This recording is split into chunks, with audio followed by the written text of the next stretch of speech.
একটা জিনিস দেখাই আপনাদের, দাঁড়ান দেখুন একবার, এই দেখুন। থাবড়া মারে কিন্তু কোকো আছে তো সাহস পাবে না। দুপুর হলেই সব ঝাঁক ধরে আসে এই যে ফল খেতে। খাওয়ার ছায়া সব পায় না এখানে। শ্বশুর বাড়ি আসলে এসব দৃশ্য দেখতে পাই, কাঠবিড়ালি, বাদর, দারুণ ব্যাপার। খাচ্ছে দেখো, নিয়ে নিয়ে কলাটা নিয়ে, তুই লুকিয়ে আনিস কলাটা। আচ্ছা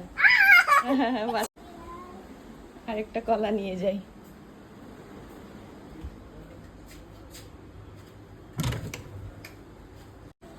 এই শাবাশ।